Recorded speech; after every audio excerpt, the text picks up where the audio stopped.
carving away by myself, or maybe Henry and me, or maybe some students would be there on the weekend too, of course. And people would take a shortcut through the schoolyard, or maybe neighbors would come by, and they'd say, you know, I smell this wonderfully fragrant aroma of fresh cedar. And they smelled it a block away. And they said, what are you doing? And they'd look at this thing. At that point, it didn't look anything like a canoe. And they'd say, you're carving a totem pole? And we'd explain what they're doing, and they would ask all kinds of questions. And one of the interesting things about the educational effect of this process was that instead of me trying to tell students, or in this case members of the community, things that they didn't want to know anyway, they would start asking all these questions. Well, how do you do this? Well, where did this come from? How did they use these things? You mean they used them for actual whaling? How did they do that? And just on and on and on. The questions would come from them. But it did have this wonderful aromatic quality. The cedar smell, if you're not familiar with it, is just a wonderful thing. So anyway, we're trying to carve this 10,000-pound log into a canoe and try to describe how you do that. And if you can picture these adges that I try to describe, and you think sometimes as many as maybe 8 or 10 students would be chipping away on this giant log, until finally you can actually get inside the thing. And it's still chipping away until you get it down to the point that it's 3/4 of an inch thick on the sides, and maybe as much as a couple of inches on the bottom. As I say, that's a lot of wood chips, and it's a lot of students. And how do you describe carving a canoe in all this process? How did this happen? Go ahead and tell me. I don't know. I can't. Carving that canoe, it was constant eyeing, constant measurement, the use of huge calipers that Henry made for measuring the thickness of the sides and the bottom. And Henry also manufactured this magnificent tool where you could take the measurement of the curve on the outside of one half of the canoe and then match that to the other side so you could get an exact curve. It was a very unique, beautiful tool, and apparently there are smaller versions for projects like that, but he manufactured this big tool, and you were using it frequently. There was also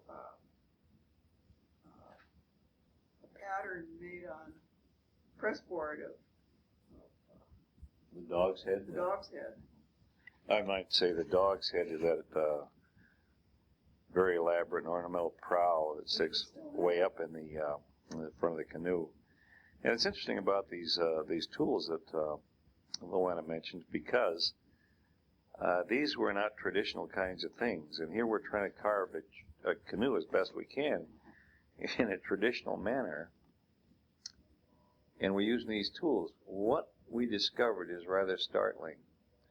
We could stand back and eyeball the shape of the canoe, and then we'd take the tool that Henry made to measure and see if we were symmetrical.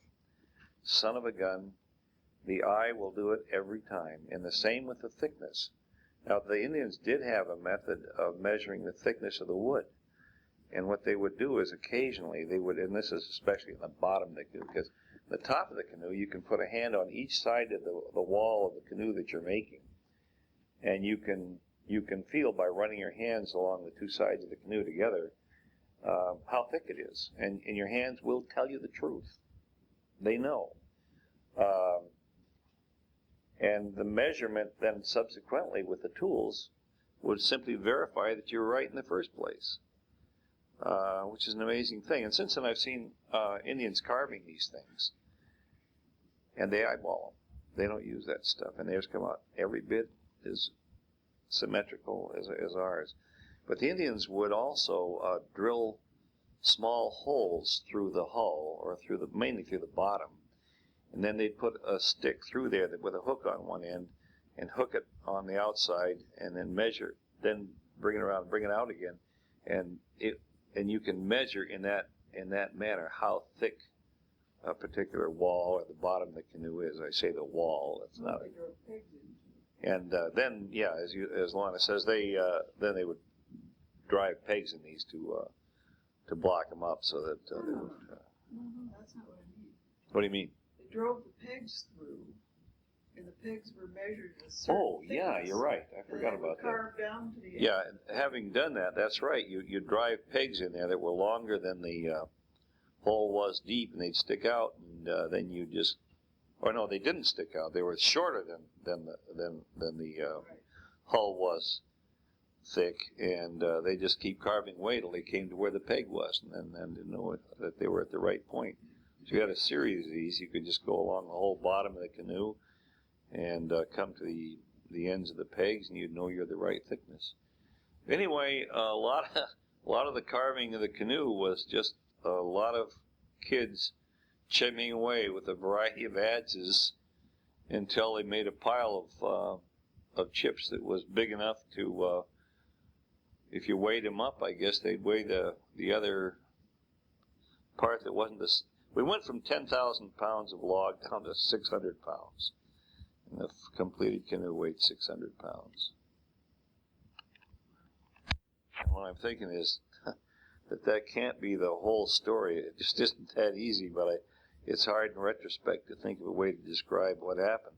I know that one thing is that we left a bulwark in the middle of the canoe that we didn't carve away, because otherwise, while we're carving this, the sides would have been too limber. And one of the neat things about it is the sound that it makes as you get it thinner and thinner and thinner, and you get closer and closer to a completed canoe.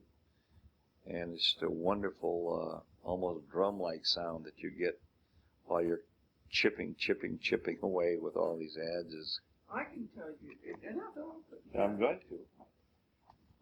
how you did it was to be completely immersed in it, to the point of everything else being forgotten. And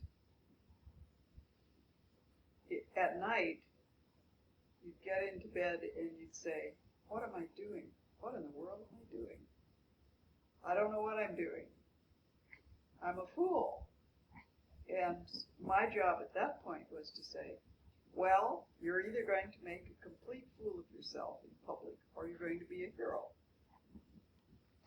Yeah, that's the risk you take, because the newspapers had gotten a hold of this pretty widely, and the whole school, of course, the school district was aware of it, but the community at large, including beyond Renton into Seattle and even farther. Hampton, Auburn. Yeah, quite widely spread, and actually most people assumed that it was folly, a kind of a Don Quixotean sort of an effort that was doomed to failure from the very outset. And it appeared that there were those who actually wanted it to fail, for whatever reasons there may be, anything from professional jealousy to whatever. But yeah, it's a daunting process, and it was not supposed to succeed. Oh yeah, one time it was a homecoming game, and some other team came onto the school grounds and tried to set the log on fire. But unbeknownst to them, there's a quality of this particular kind of wood, western red cedar, such that you can't really effectively carve or chip away at it because it's too darn brittle.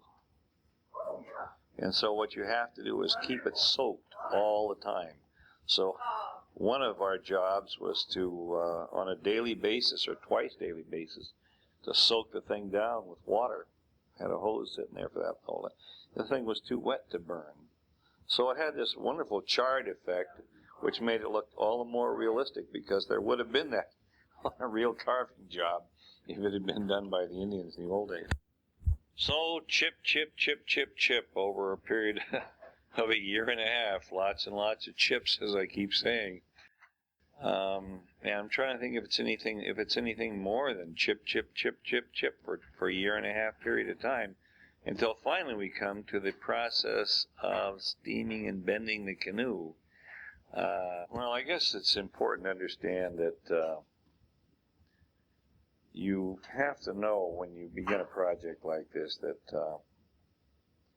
it's definitely going to take a long time, and it's the sort of thing where you say to yourself, okay, I'm going to take on a really, really major long-term project, and it will take all of your time, energy, and thought for a period of something on the order of 3 years if you go from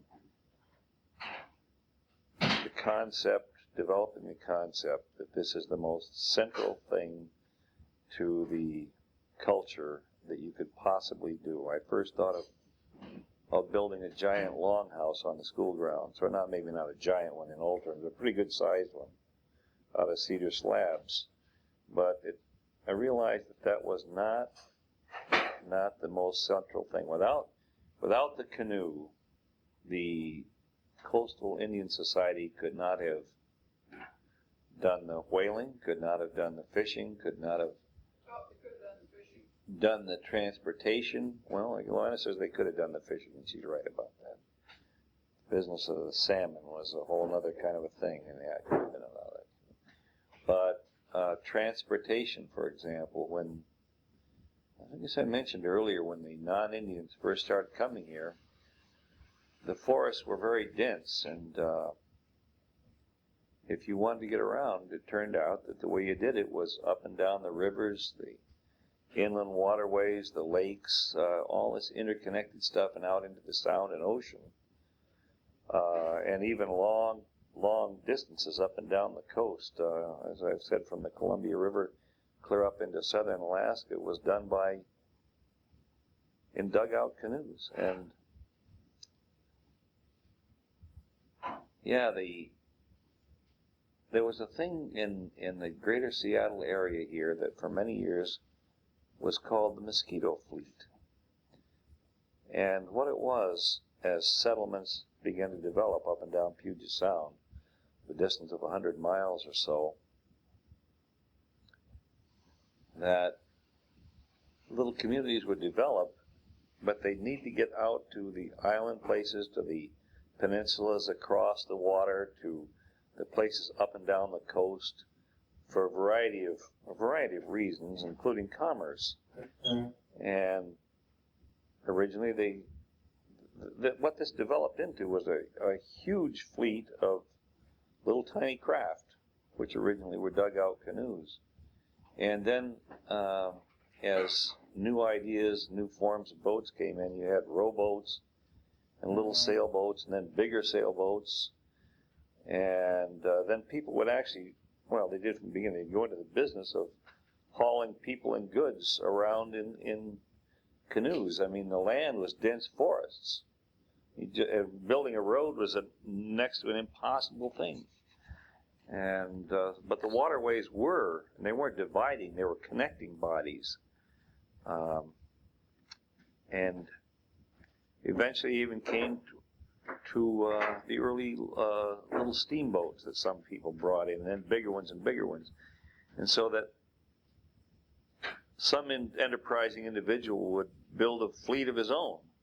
As a matter of fact, one of the historic individuals here, by the name of Foss, what was Mrs. Foss's first name? I can't think of it because, well, it is something to do with it, because her husband being a carpenter and having to go away on construction projects, she wanted something to do to make money at home, and she had to make some rowboats, and then she'd rent these out, and eventually it came to the point where she had a fleet of tugboats, and it to this day is the Foss Tug and Barge Company, the biggest one in the Northwest. The basis of the tugboat And it's the basis of for those of you who are old, the basis of the famous Tugboat Annie stories. This was a real woman who started a tugboat company. Ah, yeah, Pia Foss, that was her name. Anyway,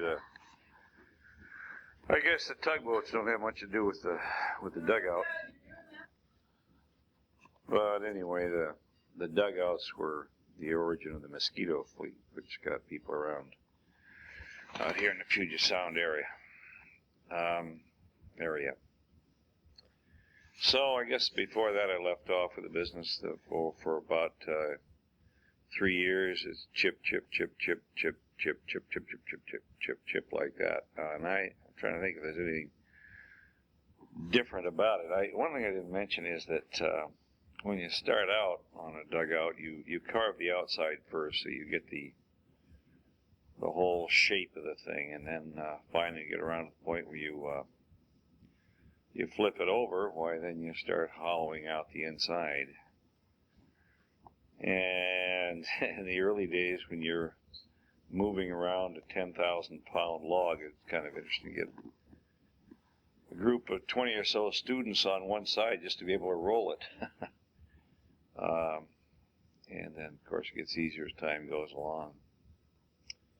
But eventually you come to the point where you have to bend it.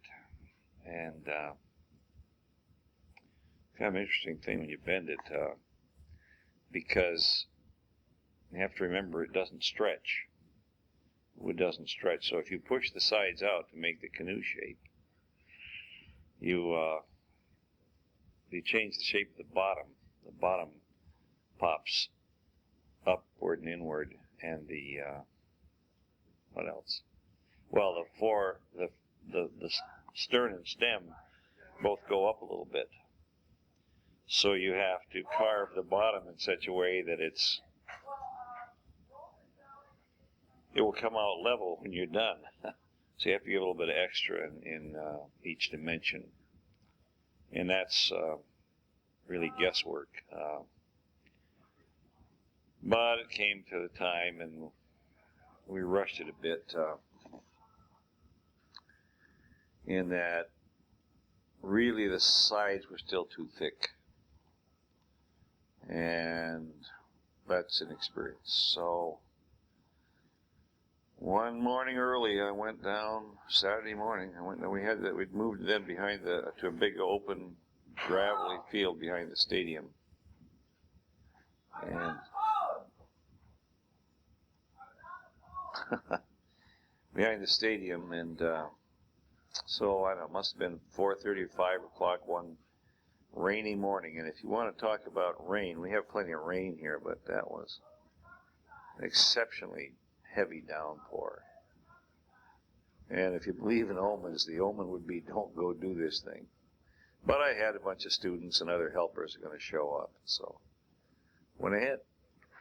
And so I'm getting these fires started along the sides of the canoe, and I got them going pretty well. And people began to show up, and we started putting the rocks in the fire.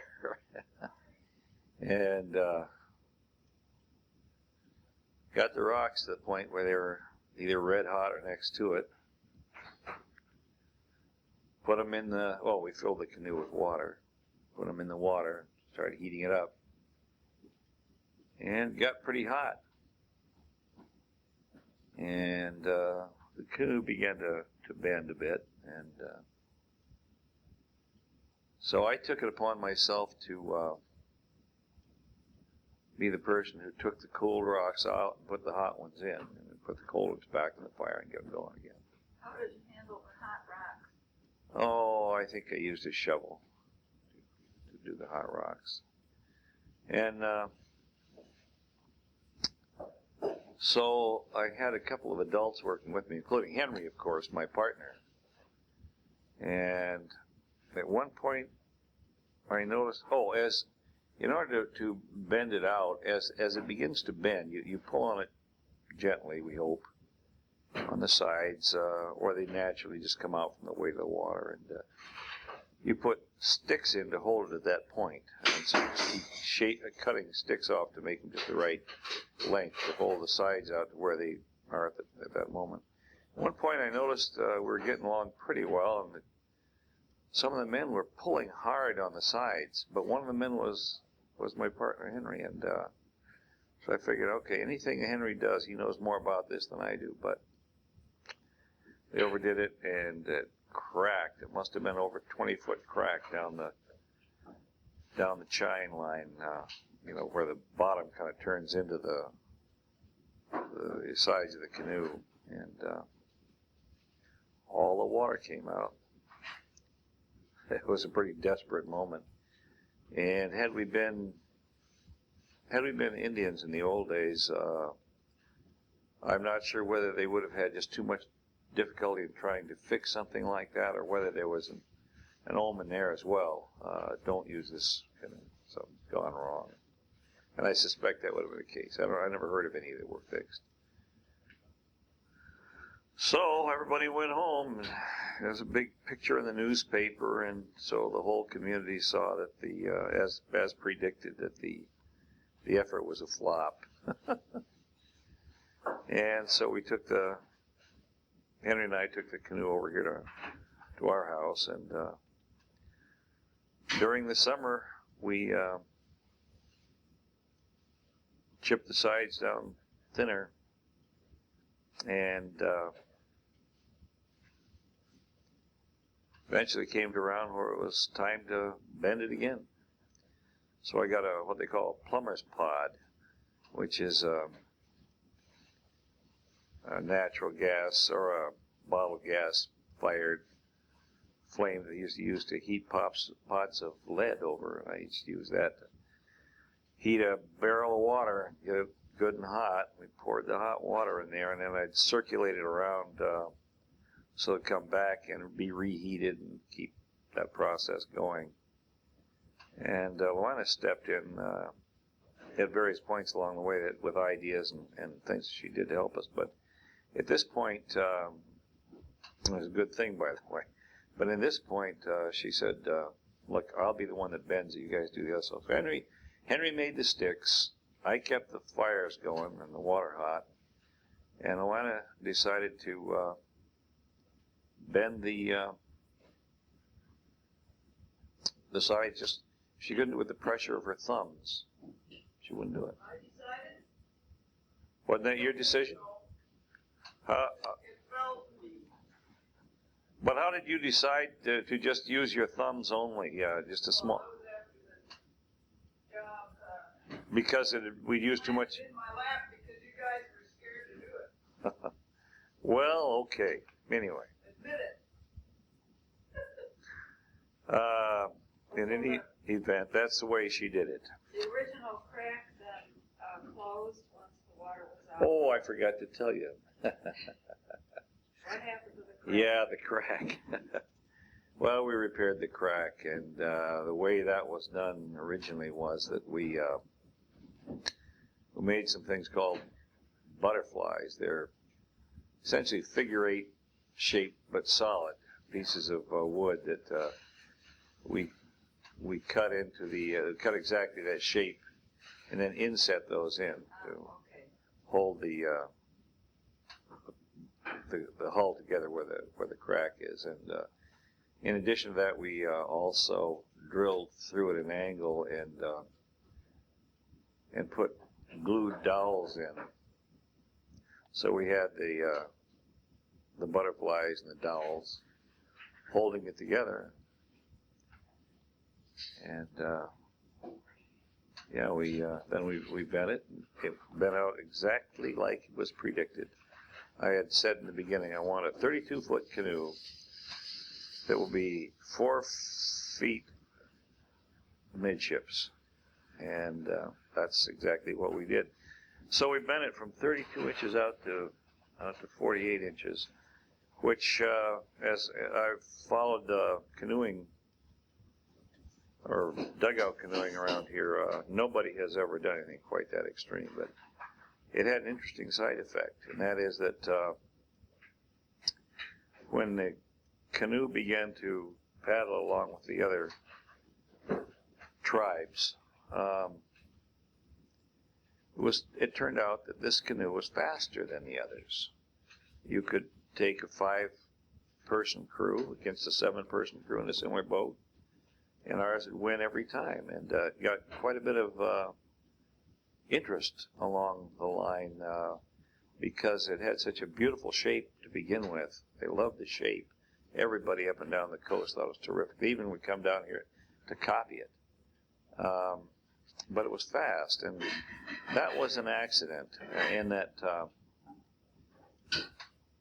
the log was a little smaller than what I would like to have gotten, but it was the best one I could find, and I figured I could make the 32 by 4 canoe from that log if we bent it pretty well, which we did.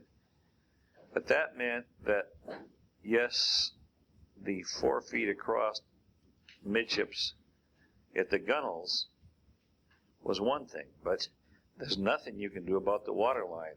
You can't stretch that, or it can't, the word is not stretch, it's bend is a different. You can't bend that out, and you certainly can't stretch it, and so it stayed narrow, fairly narrow, which means that you're not pushing as much water at the water line, and yet it's so wide at the top, the condition I guess called tumble home, is such that if the canoe starts to rock, it will right itself when it comes to the wider part. So it was simply because of the log and the width and so on that made that happen. Your canoe is always a function of the log you start with, and that's what. And all this time that more chipping has been going on, done by myself and Luana, and mostly just us. Henry is shaping the dog's head, that front piece that makes this wonderful prow. Reaches up and angles way out in the front, and it's called dog's head because people kind of think it looks like that, but it was not intended as that. That is a part that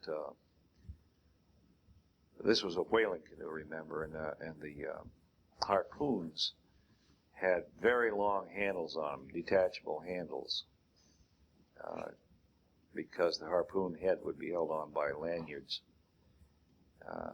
which would be attached to sealskin floats, which once the harpoon head is into the whale, you better be out of the way because all these air-filled sealskin floats go out into the water. If you get tangled up in that, you're done for, because the whale then sounds and dies very deeply, and but it is impeded by trying to drag these big floats, air-filled floats, and eventually tires and comes back up, at which point you try to get another harpoon into it, and if you do, you have more floats. And then you have to really travel along after the whale sometimes for days and bring it back. But the harpoon then would trail far back into the canoe, and the harpoon head would be at an angle from the back of the canoe up onto between the ears and the dog's head, and that's what they were for. And so he had carved this piece, which is really a difficult thing to make fit exactly into the notches that you have to make for it. And so that was put on, and then we painted it, put thwarts in, which some people think of as seats. And oddly enough, the Indians actually use them for seats. Well, we don't. We kneel, get the center of gravity down. But they've done extremely well with that. They've become very, very adept. They're better seamen at that than we are now. So that was another thing about bringing back an old bit of knowledge and tradition. As a matter of fact, there's other things go. As they paddle, as do other societies, there are chants that go with it to keep things in rhythm and so on, get the speed right. How many people normally will paddle this? Well, they've experimented with different numbers of people. I've had as many as 11 in there, but that's too many. It was a bunch of Boy Scouts taking them on a little trip. But the Indians tried 7, a crew of 7, on long hauls, and they didn't like it because, for one thing, they didn't need them. Keep it once you get going, keep a pretty steady pace very easily in that canoe. You just have more space per person, although there's lots of room for 7 people. Everybody has their own, as they use them, the thwarts as seats, has their own seat, and it's easier to keep the balance and so on. And they work with 5, and as I say, they competed very well against 7-person crews. So they like to use 5. But there would be no problem at all in making a crew of 9 if you wanted to work with a powerful racing crew that was extremely well trained. That takes time, and nobody's found any need for it yet. So I guess you'd say that by September and the beginning of school, why the canoe was ready. And Henry and his wife, Elaine Maros, and Luana and I, early one misty morning, we took it down and put it in the water to see if it was going to work right. How did you get it there? Oh, I borrowed a trailer, Okay. put it on a trailer, took it down, launched it down here at the park. So the 4 of you could lift it? Oh, see, I think that particular trailer was a boat trailer that had these rubber glides that spin, and so I think once we got it up onto there, that you could actually pretty much shove it up onto those. And yeah, so we took it down and launched it. Forrest took a short ride in the mist that morning. Quite a thing after all that time. It was very secretively done, and then we brought it back again, and then we put it on the trailer, took it down to the school, and brought inside, actually inside the school, at the entrance to the school, so everybody could see it. And the Indians got up a ceremony for us, and they had tribal representatives from far north in Canada and all the way down to the Oregon border at the Columbia River. And I guess there were 7 or 8 tribes represented, and they had chants and prayers, and they wore their traditional costumes of the various tribes, and there was quite a show up from the school and the town and everything, and people who had read about it and were interested. We had quite an interesting launch ceremony at which an interesting thing happened. There was it wasn't exactly a misty morning, but it was like there was very, very low clouds or very high mist. And it's not an unusual morning here. And in the middle of the Indians had instruments too. They had drums and I think a cymbal type of thing and some other things, and the chanting was going on. It was a chanting prayer, really, in dialect. And in the middle of this, somebody pointed up, and an eagle had circled down out of the mist and circled right low over the canoe and then flew off. And something that wasn't noticed by anybody but me, apparently, nobody ever seemed to mention it. It was chased by crows, but crows do chase eagles and hawks. And there's a little symbolism there, not much, but, and then the sun came out. So the Indians thought this was quite an omen. A little mysticism here. Anyway, and from that point on, why the canoe was launched on its way and has made its own. It's amazing how it has picked up uses and has a life of its own. And I don't think there's anything more to say about that. Well, anyway, we finished the project in September of 1987, a year before I retired. And the canoe went down to the Center for Wooden Boats for a while, but they weren't able to take good care of it, so brought it home, and eventually the Indians wanted to use it. Suquamish, actually, combination Suquamish-Duwamish, actually. Indians wanted to use it for the first of the big flotillas among the Northwest tribes, and was brought into Seattle along with boats from canoes from quite far away, dugouts, and it was really quite a beautiful thing to see the variety of kinds of dugouts, because there are different kinds, and in particular for the big canoes, there's the northern type for anything north of Vancouver Island, probably, because they have different needs and just a traditional different style, and even actually a different kind of cedar.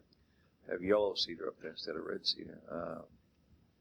But yeah, and then they got to be quite adept at using it, and they wanted to use it for longer and longer trips, until finally they took one 600-mile voyage with many other canoes.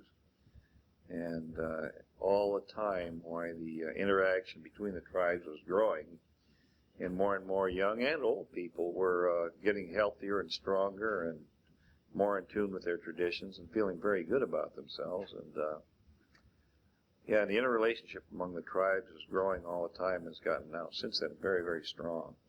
So it's pretty much ended up with the Suquamish, although it's at Curtis's place up in Bellingham now. Our son Curtis has it. He lives on a rather large lake up there, Lake Samish, and I presume they'll work out something joint usage between them and the Indians now. But the Indians, so here it is, 2000, and so the Indians have had it really since 1989 for that first big paddle in until now. So that's about 11 years they've had it, and they've taken very good care of it and done some interesting, really amazing stuff with it.